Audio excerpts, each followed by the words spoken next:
Baik. InsyaAllah kita mulakan kuliah maghrib malam ni dengan kita sama-sama membaca Ummul Quran ila hadratin Nabi Muhammadin Mustafa Rasulullah sallallahu alaihi wasallam wa ala al-kiram wa ashabil izam sya'illahumul Fatihah. A'udzubillahi minasyaitonir rajim. Bismillahirrahmanirrahim. Alhamdulillahirabbil alamin. Ar-Rahmanir Rahim. Maliki yaumiddin. Iyyaka na'budu wa iyyaka nasta'in. Ihdinas siratal mustaqim. Siratal ladzina an'amta 'alaihim ghairil maghdubi 'alaihim waladdallin. Amin. Assalamualaikum warahmatullahi ta'ala wabarakatuh. Alhamdulillahillazi nahmaduhu wa nasta'in wa nastahdi wa na'udzu billahi min syururi anfusina wa min sayyiati a'malina. May yahdihillahu fala mudhillalah wa may yudhlilhu fala hadiyalah. Asyhadu an la ilaha illallah wahdahu la syarika lah wa asyhadu anna Muhammadan 'abduhu wa rasuluh. Allahumma salli wa sallim ala sayyidina wa nabiyina wa maulana Muhammad imamil muttaqin wa qadadul mujahidin wa ala alihi wa sahbihi ajma'in, amma ba'd. Qala Allah subhanahu wa ta'ala fil Qur'anil Karim, ba'da auzubillahi minasyaitonir rajim. Bismillahirrahmanirrahim. Yarfa'illahu allazina amanu minkum wallazina utul ilma darajat. Maksudnya Allah Subhanahu wa taala mengangkat orang-orang beriman dan ilmu di kalangan kamu akan beberapa derajat. Wa qala Nabi sallallahu alaihi wa ala alihi wasahbihi wa baraka wa sallam, kullu ummati yadkhuluna jannah illa man aba wa qila faman ya'ba qala man ata'ani dakhala jannah wa man asani faqad aba. Maksudnya setiap daripada umatku masuk ke dalam syurga, kata Nabi, kecuali orang-orang yang enggan. Lalu sahabat bertanya kepada Nabi, siapakah orang yang enggan? Lalu baginda Rasulullah SAW menjawab, siapa yang taat padaku masuk syurga, dan siapa yang tidak taat padaku maka ia termasuk dalam kumpulan orang-orang yang enggan. InsyaAllah, jadi malam ni kita sambung pengajian kita. Masih lagi dalam pembahasan bait syair yang ke-43, sifat-sifat yang mustahil bagi Allah Subhanahu wa ta'ala. Dan kita berada di muka surat 223.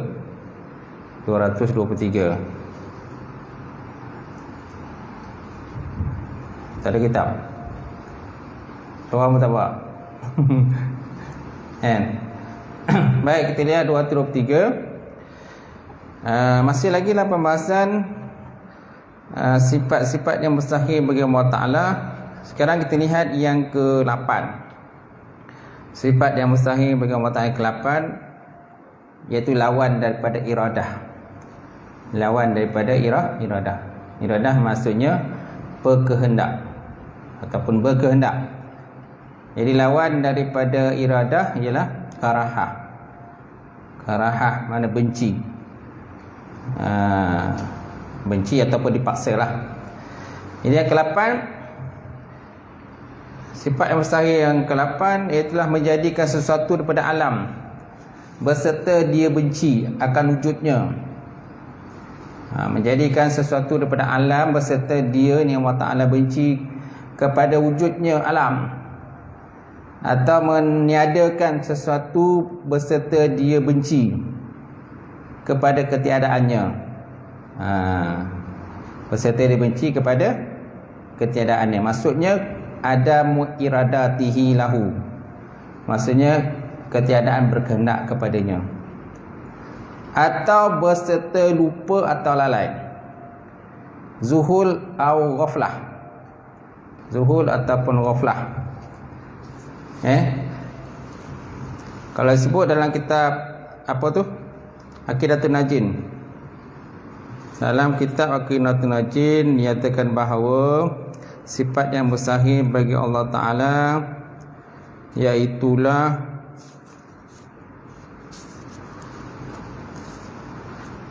lawan daripada iradah. Lawan daripada iradah. Mana menjadikan sesuatu tu berserta dengan benci. Sedangkan Allah Ta'ala menjadikan sesuatu tu bukan kerana benci. Allah Ta'ala menjadi sesuatu berserta dengan benci. Mana dia? Ijaru syai'in minal alam. Di muka surat 43 dalam kitab Aqidatul Najin disebut, dia kata, dan berkatalah musannaf, ijaru syai'in minal alam ma'a karahatihi liwujudihi aw adami iradatihi lahu aw ma'a zuhul aw ghaflah aw bita'lil aw bitab'i. Menjadikan sesuatu daripada alam berserta dengan benci. Benci bagi wujudnya alam. Maksud benci ini maknanya adamu iradatihi lahu, ketiadaan berkehendak kepada menjadikannya. Itu maksudnya, mana benci tu. Atau ma'azuhul, atau berserta dengan lupa. Au ghaflah, lalai. Au bita'lil, ataupun dengan kerana. Ta'lil kerana lah, menjadikan alam dengan kerana. Au bitabai, ataupun dengan tabiat. Ini disebut dalam kitab kata Aqidatul Najin, syarah kepada Matan Sanusi. Jadi kita kembali pada tadi, menjadikan sesuatu pada alam berserta dia benci kepada wujudnya alam, atau mentiadakan sesuatu berserta dia benci kepada ketiadaannya. Maksudnya ketiadaan berkehendak baginya, menjadikan dia ataupun mentiadakan. Atau berserta zuhul dan ghaflah, serta lupa dan lalai. Ini semua adalah mustahil. Semua keringkasannya adalah mustahil lah kepada Allah Ta'ala. Kerana Allah Ta'ala menjadikan alam ni bukan kerana benci. Kalau mentiadakan alam pun bukan kerana benci. Berserta dengan bukan kerana lupa, bukan kerana lalai dan sebagainya. Atau maksud iradah tu. Baik, itu yang pertama. Yang kedua, atau berserta ta'lil. Berserta ta'lil ataupun berserta ilat, kerana bahawa Allah Ta'ala adalah ilat yang terbit. Kerana yang terbit. Ilat mana kerana? Ain lam ta marbutah, ilat. Allah adalah ilat, kerana yang terbit daripadanya sekalian makhluk tanpa ikhtiar, dan tidak tergantung ada pada syarat, dan tenapinya manik. Tenapinya manik tegahan. Seperti gerakan cincin.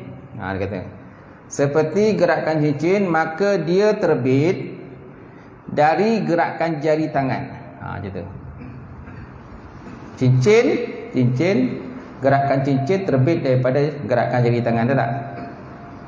Cincin terbit daripada gerakan jari lah. Bila ada jari bergerak, maka bergeraklah cincin.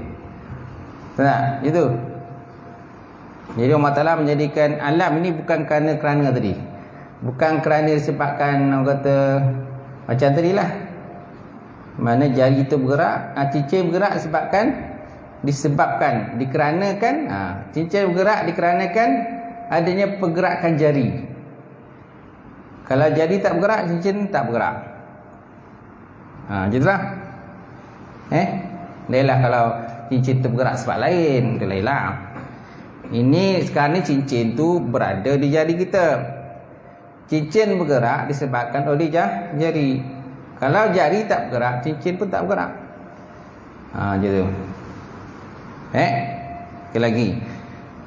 Atau berserta ta'lil, berserta kerana bahawa Allah adalah ilat kerana yang terbit daripadanya sekalian makhluk,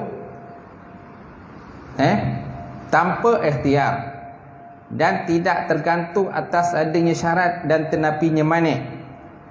Seperti manik mana tegahan. Seperti gerakan cincin, maka dia terbit menurut orang-orang yang berpendapat dengan ta'lil. Cincin tu terbit dari gerakan jari tangan. Maka menurut mereka, gerakan jari tangan adalah ilat kepada gerakan cincin. Gerakan jari tangan adalah sebab kepada gerakan jin.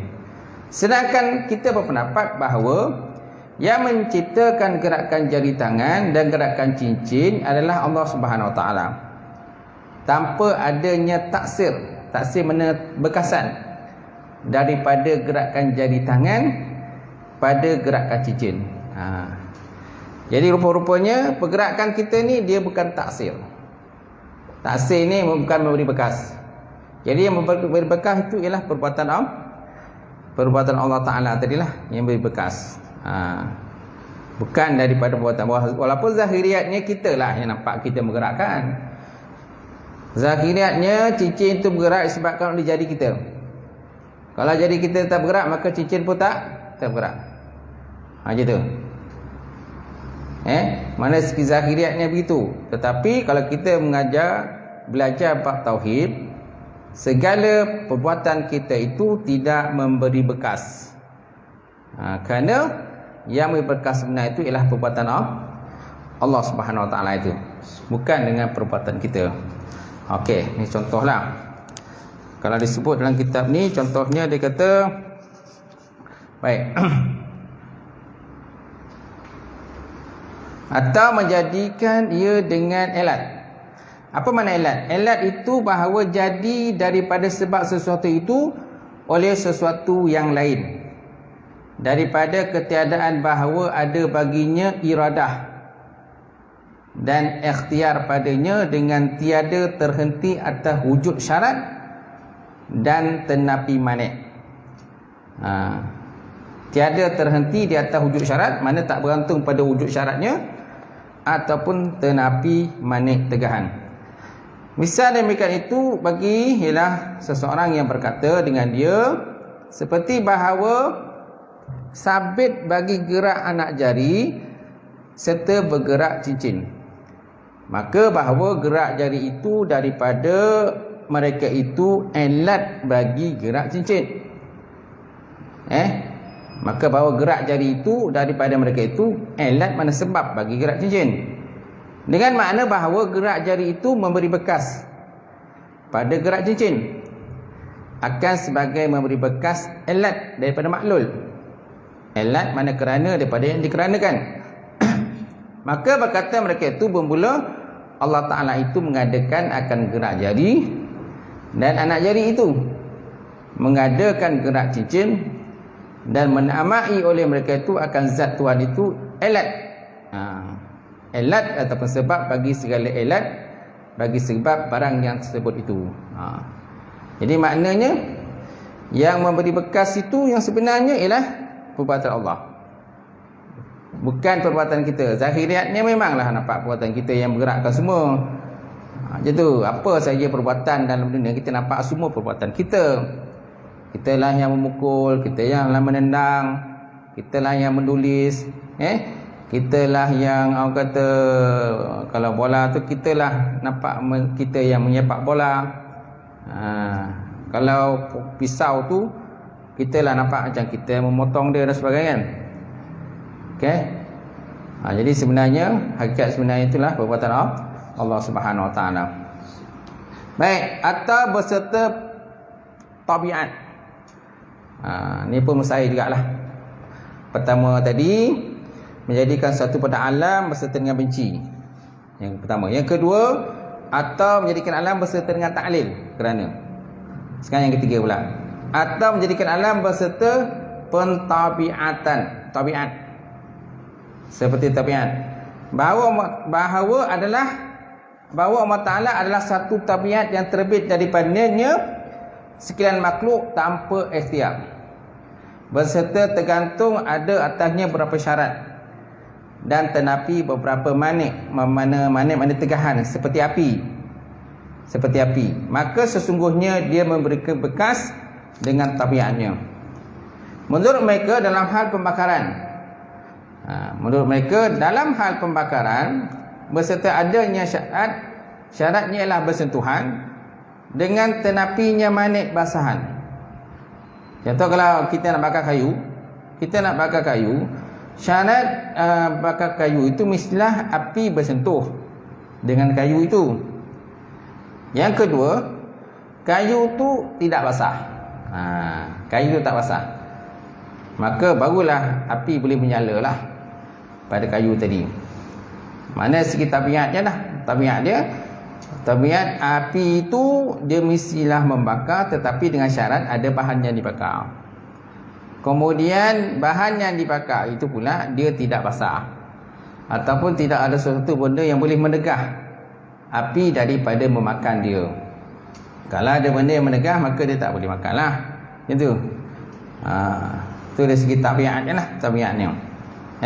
Dan kita berpendapat bahawa yang memberi bekas dalam hal pembakaran itu adalah Allah Subhanahu Wa Taala, dan tidak ada taksir sama sekali bagi api, tidak ada kesan sekali bagi api. Mana api zahiriat ni memang kita nampaklah api yang membakar, kita nampak api membakar kayu, tapi hakikat sebenarnya itu bukan perbuatan api, itu semua adalah perbuatan Allah Subhanahu Wa Taala lah gitu. Jadi semua tadi lawan daripada iradah. Baik, kalau kita lihat dalam kitab Aqidatul Najm pula, dia kata berkenaan dengan tabiat ni, dia kata makna tabiat itu bahawa jadi daripada sesuatu itu oleh sesuatu yang lain dengan tabiatnya. Jadi dengan hakikatnya daripada ketiadaan ada baginya iradah dan ikhtiar padanya, serta terhenti atasnya wujud syarat dan juga tenapi manik, tenapi tegahan. Seperti barang yang sabit bagi api. Contohnya barang yang sabit bagi api, maka bahawasanya memberi bekas daripada mereka itu pada menghanguskan dengan tabiatnya. Dan hakikatnya dengan makna api mengadakan hangus itu dengan sendirinya, tetapi pada ketika wujud syarat. Dan iaitu sentuhan api itu dengan kayu, dan tenapi manik, tenapi tegahan yang dipasah. Gitu. Maka farak antara elat dan tempat itu bahawa elat itu tiada terhenti atas wujud syarat dan tenapi manik. Bersalahan dengan tabiat, terhenti atas wujud syarat dan juga tenapi manik, tenapi tegahan. Gitu. Itu dikatakan tabiat. Tabiat ni api boleh membakar bila bersentuhan dengan alat-alat yang boleh membakar, bahan-bahan yang boleh membakar, bahan-bahan yang boleh bakar. Contohlah kita petik api kan, menggunakan apa tu, lighter kan, ataupun kita pakai mancis kan, kita nak bakar sesuatu. Bila kita nak bakar sesuatu, bakar kayu ke, bakar kertas ke dan sebagainya, syaratnya mestilah bersentuhan kan. Api itu mestilah bersentuhan dengan bahan yang dibakarkan. Itu. Satu lagi, kalau kertas tu dia tak basah, ataupun kertas bahan-bahan yang boleh dibakar, bahan-bahan yang boleh dimakan oleh api. Kalau bahan-bahan yang tak boleh dimakan oleh api, maka takkan jadi juga. Itu di sekitar pihak dia lah, di sekitar pihak dia. Gitu. Tetapi hakikat yang sebenarnya di sebalik itulah perbuatan Allah Subhanahu Wa Taala. Kalau Allah Taala tidak izinkan api itu hidup, maka dia takkan hidup juga.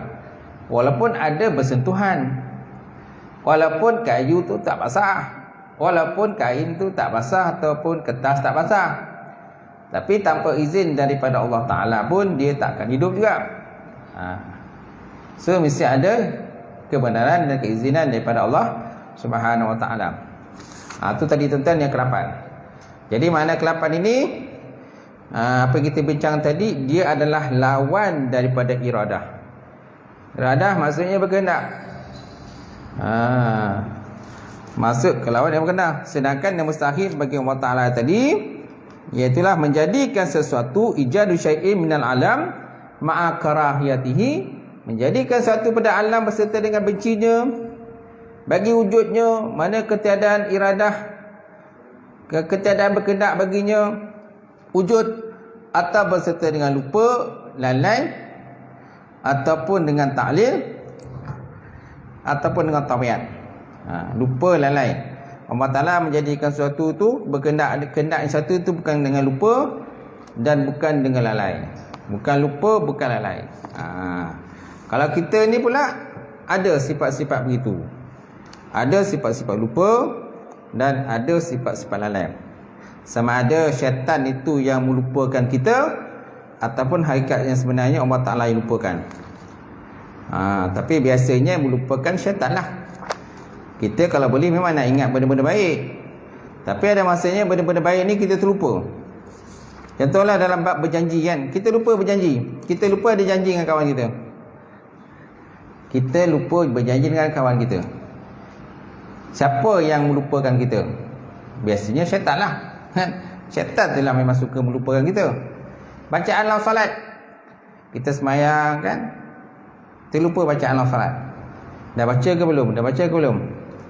Ataupun lupa rakaat. Dah rakaat ke berapa dah ni? Rakaat ke-3 ke rakaat ke-4? Biasanya melupakan syaitan lah. Syaitan dia yang mengganggu kita tu. Dialah yang melupakan kita. Sebabnya bila kita nak solat, naklah kita minta berlindung kepada Allah Subhanahu Wa Taala supaya kita jangan dilupakan di dalam solat kita.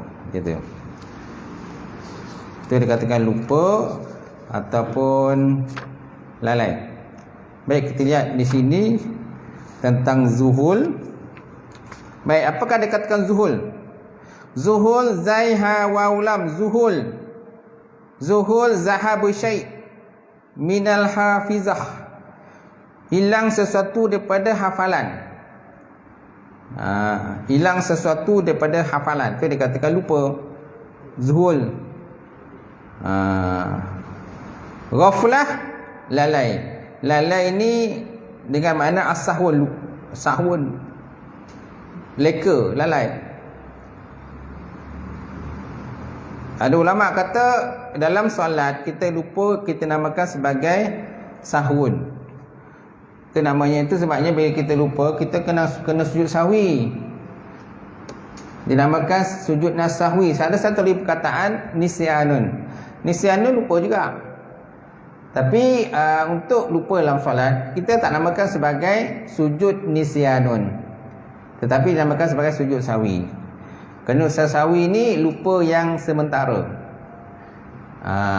Lupa rakaat, lupa bacaan, lupa Fatihah, lupa kata rukuk berapa kali dah, sujud berapa kali dah, duduk tahiyat berapa kali lupa. Tahiyat awal lupa, kan? Macam tu. Itu sebabnya namanya, kalau kita teringat semula, kita namakan sebagai, kita kena sujud sahwi, namanya sujud sahwun. Sebab apa? Sahwun ni lupanya dia tak banyak, sekejap je lupa, ketinggal balik. Tapi kalau nisyanun, tu banyak lupa dia. Banyak lupa, bukan lupa sikit tuan-tuan. Lupa habis. Sampai anak pun kadang, anak yang dikandung pun dia lupa. Dia tak perasan anak tu dia tengah kandung. Saya ada satu video yang saya share tu. Ada seorang lelaki kan, dia dekat pasar raya. Dia pegang anak dia kandung anak dia. Lepas tu dia ada kereta troli tu, troli untuk anak tu kan, pun ada di samping dia. Lepas tu dia sibuk tengok handset anak dia kandung tu. Dia sibuk tengok handset. Sedangkan kalau kereta tolak tu, dia tolak je, dia tarik tolak kan je tu. Tiba-tiba dia terlupa anak dia tu. Anak yang dia kandung tu dia terlupa. Sedangkan anak dia dekat dia.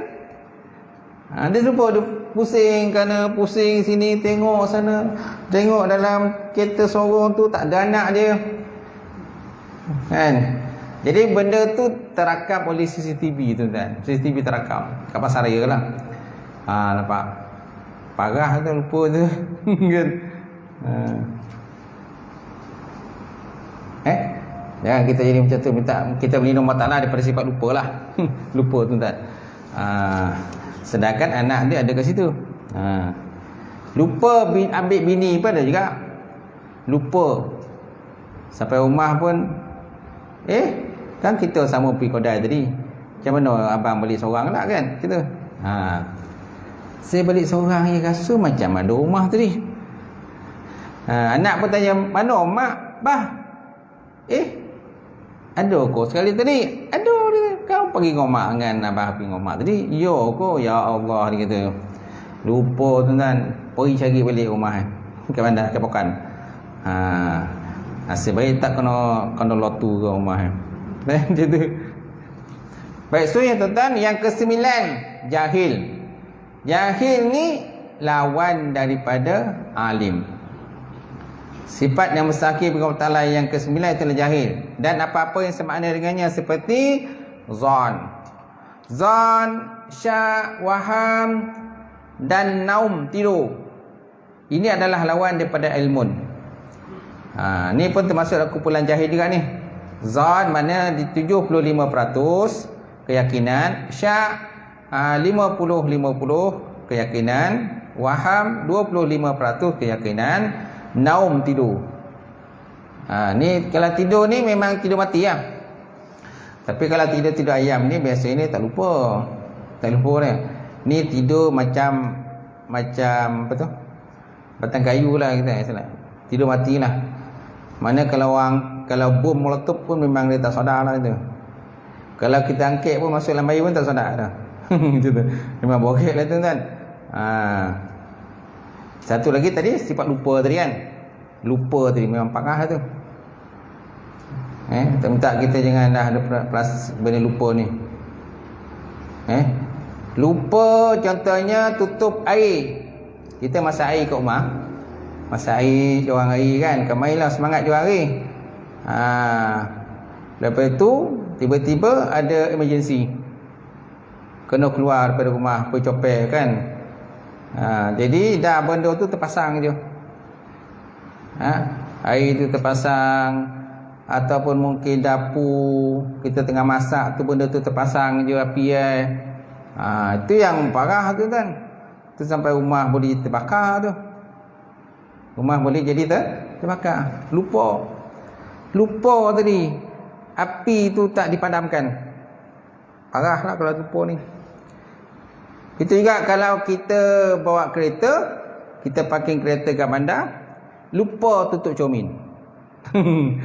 Lupa tutup cermin. Kadang lupa tutup pintu pun ada. Tutup pintu kereta tu lupa.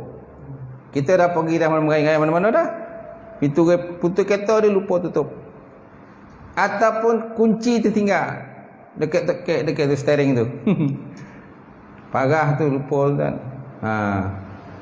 Itu memang, itu orang kata nasib-nasib lah tu. Kalau nasib-nasib memang tak hilang lah kereta tu. Kalau nasib tak baik, memang losap lah kereta.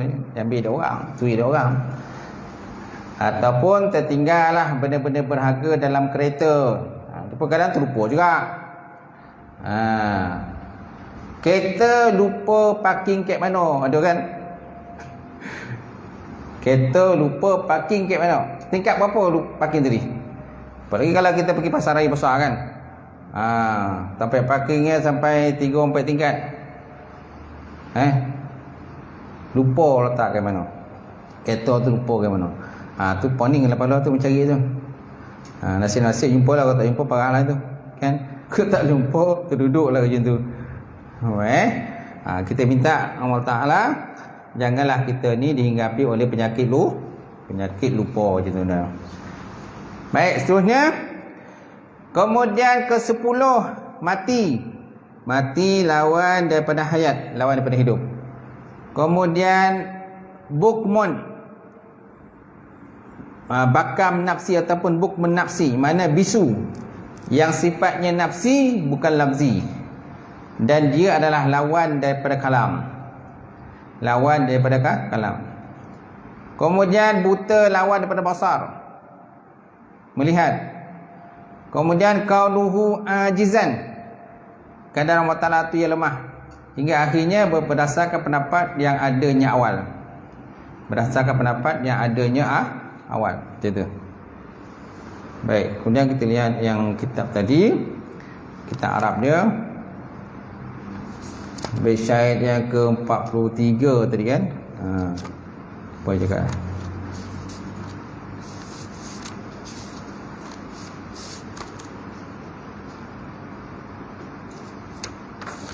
lupa.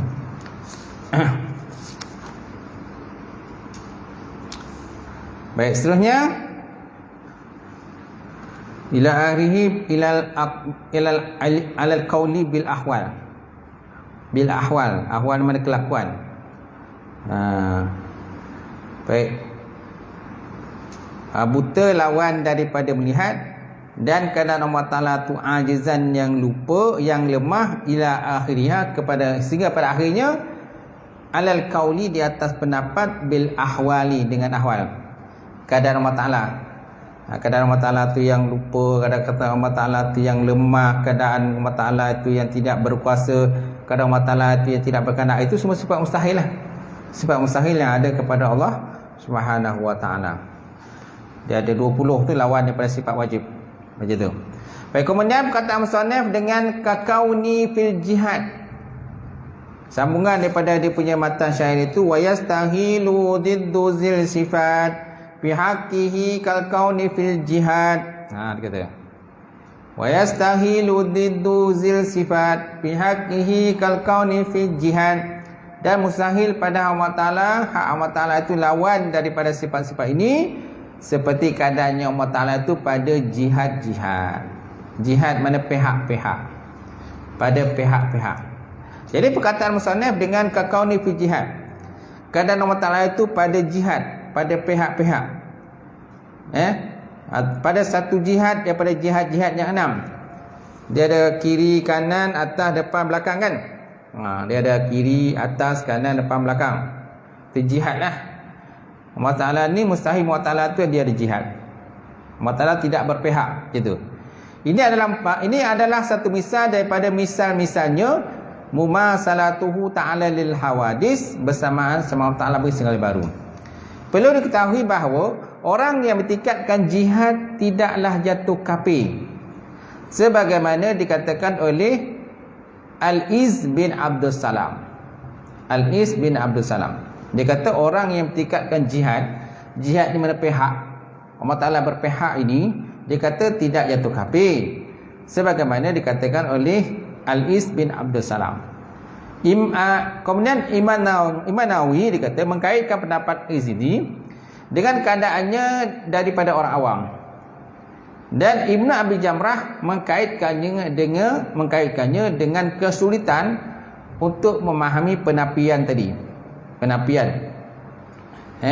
Jadi pendapat daripada Al-Izzi Abdul Salam ni boleh dikira diambil guna jugalah, tetapi untuk orang awam je lah. Bagi orang kita mengaji tak boleh lah kita bertikadkan Allah Ta'ala tu berjihad, berpihak. Kalau orang awam dia boleh mengitikadkan bahawa Allah Ta'ala tu berada di atas langit. Allah Ta'ala atas langit bagi orang awam. Bagi orang kita, orang mengaji tak boleh. Tak boleh. Kan?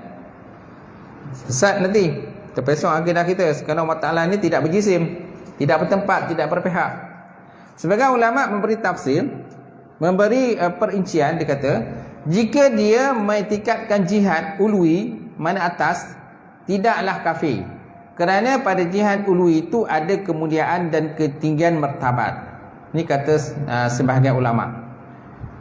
Sebagai ulama tauhid, dia kata, jika dia ni seseorang tu lah mengiktikadkan jihad ulwi, mana pihak atas, dia kata tidak kafir.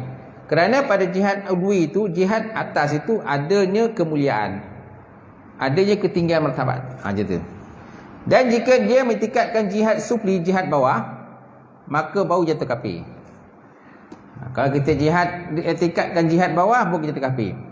Kerana pada jihad sufli, jihad bawah itu terdapatnya kehinaan dan juga kerendahan. Ada kehinaan dan juga ada kerendahan. Tak boleh kita iktikadkan jihad sufli, jihad bawah tak boleh. Yang boleh kita iktikadkan jihad atas, pihak atas boleh. Contoh Allah Ta'ala berada di atas langit. Dari segi zahiriatnya bolehlah, tetapi segi hakikat tak boleh. Kalau kita mengaji tak boleh. Ialah seperti Ar-Rahman al-Arsh istawa. Allah Ta'ala bersemayam di atas Arash. Allah Ta'ala bersemayam atas Arash. Kan? Ulama terbagi pada dua dalam bab ini. Mana ayat-ayat yang mutasyabihat, Ulama salaf, ulama khalaf. Ulama salaf mana tahfif, menyerahkan maknanya kepada Allah Ta'ala. Sedangkan ulama khalaf mentakwilkan dengan makna yang layak kepada Allah Ta'ala. Iaitulah Allah Ta'ala itu mentakbir. Allah Ta'ala memerintah, mentakbir. Allah Ta'ala menguasai. Macam tu. Tak boleh kita terjemahkan Allah Ta'ala itu berada di atas langit macam kita berada di atas langit. Gitu. Berada di atas macam kita berada di atas. Tak boleh. Tu bagi kita orang mengaji. Kita kena elakkan benda tu. Baik tuan-tuan. Kemudian kita masuk bait syair yang ke-44. Wa jaizun fi haqqihi ma amkana ijadan i'daman ka rizqihi al-ghina. Sekarang dah masuk sifat-sifat yang harus pula. Wa jaizun fi haqqihi ma amkana ijadan i'daman ka rizqihi al-ghina. Dan harus pada Allah Ta'ala sesuatu yang mungkin daripada segi menjadikan dan juga mentiadakan, seperti memberinya rezeki dengan kekayaan. Seperti memberinya rezeki dengan kekayaan. Tatkala musannif atau pengarang telah selesai dalam pembicaraan atas yang wajib dan mustahil bagi Allah Ta'ala, mulai dialah berbicara atas perkara yang jaiz, yang harus bagi Allah, yang merupakan bahagian kedua daripada 3 bahagian secara ijmal, secara ringkas. Hanya musannif, hanya pengarang mengakhirkan yang jaiz dalam pembicaraan secara tafsir, kerana panjangnya huraian atasnya sebagaimana yang telah diutarakan. Jadi kenapa yang harus ini diletak belakang? Bicara dulu, bahas yang pertama itu sifat wajib. Dah lepas kita bicara sifat wajib panjang lebar, kita bicara sifat yang mustahil Allah Ta'ala. Tapi tak panjang lebar apa, sikit je kita bicarakan. Sekarang ni kita berpindah pula tentang perbicaraan tentang sifat yang harus kepada Allah Subhanahu Wa Ta'ala. Musannif kata perbicaraan dengan harus ni panjang, dia kata. Panjang lebar perbicaraan. Nanti kita lihatlah tentang perbicaraan sifat yang harus kepada Allah Ta'ala. Baik. Kemudian lafaz ijadan i'daman adalah kalimat tamyiz yang muhawwal, yang dialihkan ataupun yang dipalingkan daripada mudhaf, yang merupakan mubtada kepada asalnya. Tamyiz ni itu istilah yang guna pakai dalam ilmu nahwu. Tamyiz. Biasanya tamyiz ni mestilah isim masdar. Tamyiz ni isim masdar dan mestilah dia bagi atas. Contohnya i'daman, ijadan, dia bagi atas. Jadi kalimat i'daman dan ijadas ni merupakan tamyiz yang muhawwal, yang dialihkan daripada mudhaf, yang merupakan mubtada kepada asalnya. Kerana takdirnya adalah seperti begini. Wa ijadu ma amkana wa idamuhu jaizu kullun minhuma fi haqqihi subhanahu wa ta'ala. Kalau dalam bait syairnya disebut macam ni, wa jaizun fi haqqihi ma amkana ijadan i'daman ka rizqihi al-ghina. Itu dalam bait syairnya. Kan? Kalau yang luar syairnya sebenarnya ayatnya begini. Ijadu ma amkana wa idamihi jaizu kullu minhuma fi haqqi ta'ala, dia kata. Dan menjadikan sesuatu yang mungkin serta mentiadakannya adalah jaiz, adalah harus, tiap-tiap daripada keduanya pada hak Allah Subhanahu Wa Ta'ala. Dan pensyarah telah mensyarah kepada maksud ini dengan perkatanya, dia kata fa'lu kulli mumkinin wa tarkuhu. Fa'lu kullu mumkinin wa tarkuhu, mengerjakan tiap-tiap mungkin dan juga meninggalkan dia. Mengerjakan tiap-tiap mungkin dan juga meninggalkannya. Itulah sifat harusnya. Sifat harus bagi Allah Ta'ala ada satu je kan? Satu je. Sifat yang wajib ada 20. Lawannya 20. Sifat yang harus bagi Allah satu. Apa sifat yang harus bagi Allah Ta'ala? Menjadikan mungkin. Menjadikan mungkin. Itu adalah harus. Menjadikan alam, menjadikan kita ini semua adalah harus bagi Allah Ta'ala. Satu je sifat yang harus dia. Fa'lu kullu mumkinin wa tarkuhu. Mengerjakan tiap semungkin ataupun meninggalkannya. Sama ada Allah Ta'ala nak jadikan ke tak nak jadikan, terpulanglah, terserahlah kepada Allah Ta'ala. Kalau Allah Ta'ala nak jadikan kita, maka jadilah dia. Kalau Allah Ta'ala tak nak jadikan kita, musnahkan kita, boleh Allah Ta'ala musnahkan. Sekelip mata je Allah Ta'ala boleh musnahkan. Kerana alam ini ataupun diri kita ni termasuk benda yang jaiz, benda harus. Terserah kepada Allah sama ada nak mengekalkan kita dalam dunia ini ataupun tak nak mengekalkan dia. Sama ada nak menjadikan kita ataupun tak nak. Yang jelas kita telah pun dijadikan. Cuma tak tahu bila kita akan mati.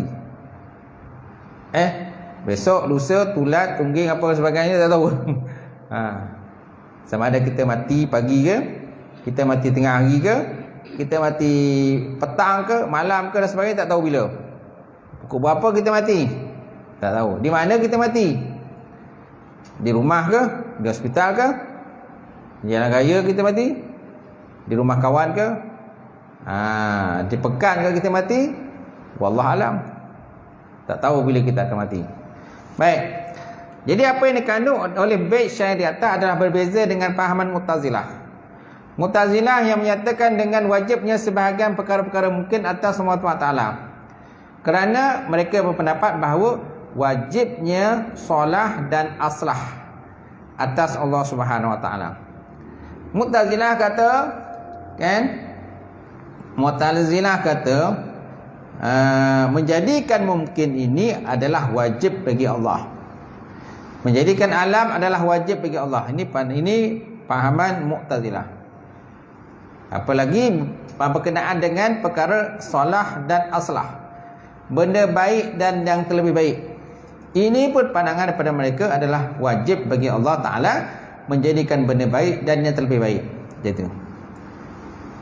Dan berbeza juga dengan pahaman Barahimah.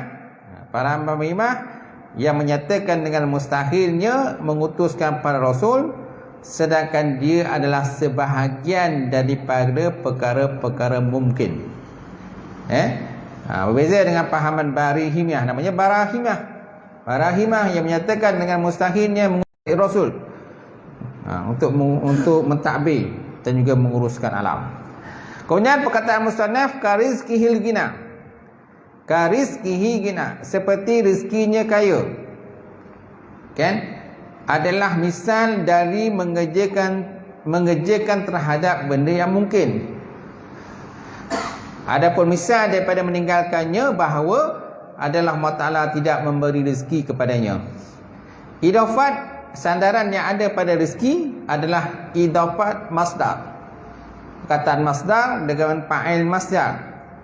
Takdir yang sebenar dia kata karizkillahil abda al-ghina. Kalau dalam bait syair dia kata ijadan i'daman karizkihil ghina. Macam tu je. Tapi kalau dari segi huraian yang perinciannya, ayatnya begini, dia kata karizkillahil abda al-ghina, seperti rezeki daripada Allah terhadap hamba-Nya dengan kekayaan. Dengan kekayaan, tuan-tuan. Masya Allah. Okey, sampai situlah tuan-tuan kita punya perbincangan kita. InsyaAllah akan datang dengan izin Allah Ta'ala, kita akan sama lagi pada catatan pula. Catatan. Dan kita masuk pada bait yang 45 lagi pula, insya-Allah. Wallahu a'lam bissawab wa ilaihi majmu'ah. A'udzubillahi minasyaitonir rajim. Bismillahirrahmanirrahim. Alhamdulillahirabbil alamin wassalatu wassalamu ala asyrafil mursalin wa ala alihi washabbihi ajmain. Allahumma zidna 'ilman nafi'a wa yaqina as-sadiqa wa 'ala mutaqabbala wa rizqan halalan mubarakatan katsira wa siyan nafata ya alim. Nawlana qulubana bi nuri ma'rifatika wa ta'ala qutu wa al-arifin. Allahumma faqihna fid din, Allahumma faqihna fid din. Allahumma barik lana fi Rajab wa Sya'ban wa ballighna Ramadan. Tahassanna bi izzatil jabarut wa tasamna bi rabbil malakut. Wa tawakkalna ala hayyil ladzi la yamut. Allahumma sif ana hadzal waba wa qina syarrar rada. Wa najina minat ta'ni wa ta'ul bala bi latika ya latif ya khabir. Innaka ala kulli syai'in. Rabbana atina fid dunya hasanah wa fil akhirati hasanah wa qina azabannar. Subhana rabbika rabbil izzati amma yasifun wa salamun alal mursalin alhamdulillahi rabbil alamin. Qabbalallahu minkum.